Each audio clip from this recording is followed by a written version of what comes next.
ലോകം വീണ്ടും യമനിലേക്ക് ഉറ്റുനോക്കുകയാണ്. വർഷങ്ങളായി ഒരേ സഖ്യത്തിൽ നിന്നിരുന്ന സൗദി അറേബ്യയും യുണൈറ്റഡ് അറബ് എമിറേറ്റ്സും തമ്മിൽ തുറന്ന പിളർച്ചയുണ്ടായിരിക്കുന്നു. യമനിലെ മുക്കല്ല തുറമുഖത്തിലേക്ക് സൗദി വ്യോമാക്രമണം നടത്തിയതോടെ അന്തരീക്ഷത്തിന്റെ നിറം മാറുകയാണ്. ഇതുവരെ ലോകം കണ്ടത് യമനിലെ ബാഹ്യശത്രുക്കൾക്കെതിരെയുള്ള സൗദിയുടെയും യുണൈറ്റഡ് അറബ് എമിറേറ്റ്സിൻ്റെയും ചേർന്ന് നിൽക്കലായിരുന്നുവെങ്കിൽ ഇപ്പോഴത് മുൻ സഖ്യകക്ഷികൾ തമ്മിലുള്ള അധികാര പോരാട്ടമാണ്.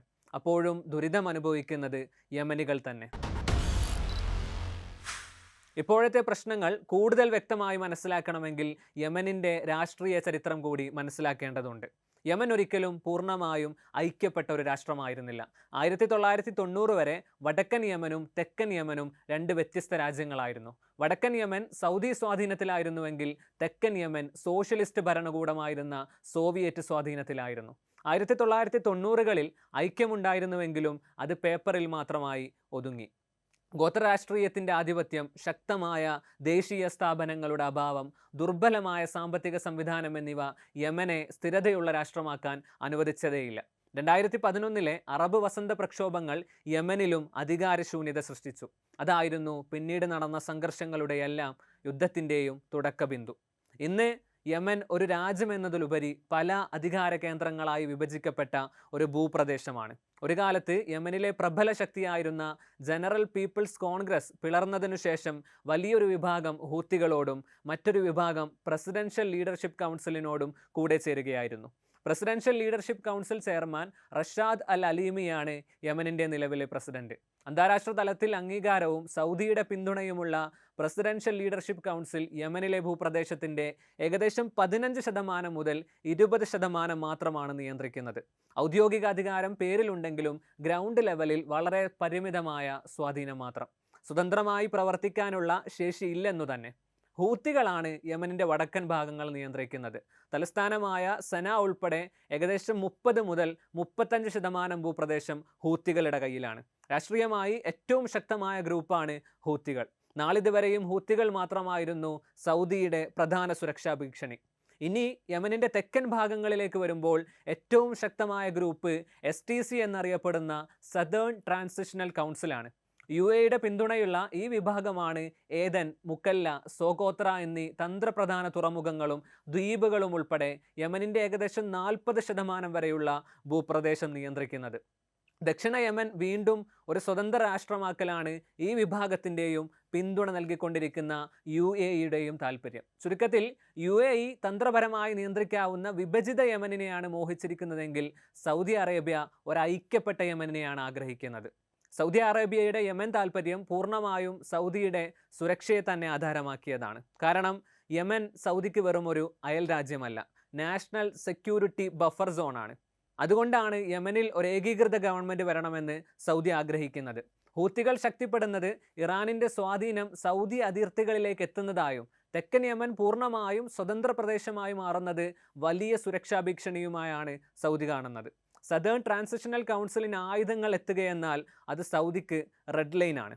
ഇനി UAEയുടെ കാര്യം പറയുമ്പോൾ സൗദിയിൽ നിന്നും തികച്ചും വ്യത്യസ്തമായ താല്പര്യങ്ങൾ കാണാൻ കഴിയും. UAE യമനിലേക്ക് കടന്നു വന്നത് സൗദി അറേബ്യയുടെ ലക്ഷ്യങ്ങളുമായി യോജിച്ചുകൊണ്ടാണെന്ന തോന്നൽ ആദ്യമുണ്ടായിരുന്നെങ്കിലും പിന്നീട് വ്യക്തമായത് UAEക്ക് സ്വന്തം തന്ത്രപരമായ അജണ്ടകളുണ്ടായിരുന്നു. യമനിലെ തുറമുഖങ്ങൾ, കടൽ വ്യാപാര പാതകൾ, റെഡ് സീയും ഇന്ത്യൻ മഹാസമുദ്രവും ബന്ധിപ്പിക്കുന്ന കടൽ മാർഗങ്ങളുടെ നിയന്ത്രണം എന്നിവയിലായിരുന്നു UAEയുടെ കണ്ണ്. അതുകൊണ്ട് തന്നെ ഐക്യപ്പെട്ട യമനിനേക്കാൾ നിയന്ത്രിക്കാൻ എളുപ്പമുള്ള വിഭജിത യമനെയാണ് UAE ആഗ്രഹിച്ചിരുന്നത്. ഈ അജണ്ടയുടെ ഭാഗമായിട്ടാണ് ദക്ഷിണ യമൻ ട്രാൻസിഷണൽ കൗൺസിൽ STC എന്ന സംഘടനയ്ക്ക് UAE പിന്തുണ നൽകിയതും. സൗദി യമനിലെ മുക്കല്ല തുറമുഖത്തിൽ ഇപ്പോൾ നടന്ന വ്യോമാക്രമണം സൗദിക്കും UAEക്കും ഇടയിലുണ്ടായിരുന്ന വ്യത്യസ്ത താല്പര്യങ്ങളുടെ പൊട്ടിത്തെറിയാണ്. മുക്കല്ല തുറമുഖത്തിലൂടെ UAEയിൽ നിന്നെത്തിയ കപ്പലുകൾ STCക്ക് ആയുധങ്ങളും സൈനിക വാഹനങ്ങളും എത്തിക്കുന്നു എന്നതായിരുന്നു വ്യോമാക്രമണത്തിനു പിന്നിലുള്ള സൗദിയുടെ പക്ഷം. UAE ഈ ആരോപണം പൂർണ്ണമായും നിഷേധിക്കുകയും മണിക്കൂറുകൾക്കുള്ളിൽ യമനിലെ ശേഷിച്ച സൈനികരെ പിൻവലിക്കുമെന്ന് പ്രഖ്യാപിക്കുകയും ചെയ്തിരിക്കുന്നു. സഖ്യം ഔദ്യോഗികമായി നിലനിൽക്കുന്നുവെന്ന തോന്നൽ പോലും ഇതോടെ പൂർണ്ണമായും ഇല്ലാതായിരിക്കുകയാണ്. വ്യോമാക്രമണത്തെ തുടർന്നുണ്ടായ അന്താരാഷ്ട്ര പ്രതികരണങ്ങൾ വളരെ സൂക്ഷ്മമായിരുന്നു. യുണൈറ്റഡ് സ്റ്റേറ്റ്സ്, യൂറോപ്യൻ യൂണിയൻ എന്നിവർ സൗദിയോട് സംയമനം പാലിക്കണമെന്ന് ആവശ്യപ്പെട്ടിരിക്കുന്നു. അന്താരാഷ്ട്ര തലത്തിൽ സൗദിക്കെതിരെയുള്ള തുറന്ന വിമർശനം വളരെ കുറവായിരുന്നു. കാരണം സൗദി അറേബ്യയും UAEയും പാശ്ചാത്യ രാജ്യങ്ങളുടെ പ്രധാന സൗഹൃദങ്ങളായതു തന്നെ. പല രാജ്യങ്ങളും മീഡിയേഷൻ ശ്രമങ്ങളും ആരംഭിച്ചു കഴിഞ്ഞിരിക്കുന്നു. എന്തായാലും ഗൾഫ് മേഖലയിലെ ഈ അസ്ഥിരത ആഗോള വ്യാപാരത്തെയും സുരക്ഷയെയും ബാധിക്കുമെന്ന ആശങ്ക വളരെ ശക്തമാണ്.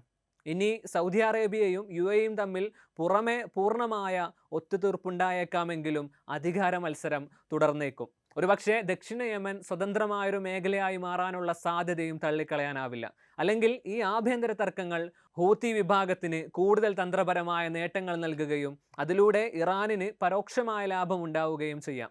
ഏത് വഴിയിലേക്കായാലും ഏറ്റവും വലിയ നഷ്ടം അനുഭവിക്കേണ്ടി വരുന്നത് യമനിലെ സാധാരണ ജനങ്ങളായിരിക്കും. പറഞ്ഞു വരുമ്പോൾ യമൻ ഒരു സമ്പൂർണ്ണ രാഷ്ട്രമല്ല. പ്രാദേശിക ശക്തികളുടെ തന്ത്രപരമായ ആഗ്രഹങ്ങൾ തമ്മിൽ ഏറ്റുമുട്ടുന്ന ഒരു യുദ്ധഭൂമിയായി മാറുകയാണ്.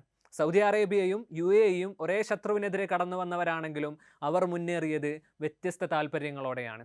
യമൻ യുദ്ധം ഇനി ഹൂത്തികളെ മാത്രം ചുറ്റിപ്പറ്റിയ കഥയല്ല. ഗൾഫ് മേഖലയുടെ ഭാവി ഇനി ആര് നിയന്ത്രിക്കുമെന്നതിൻ്റെ പ്രതിഫലനം കൂടിയാണ്.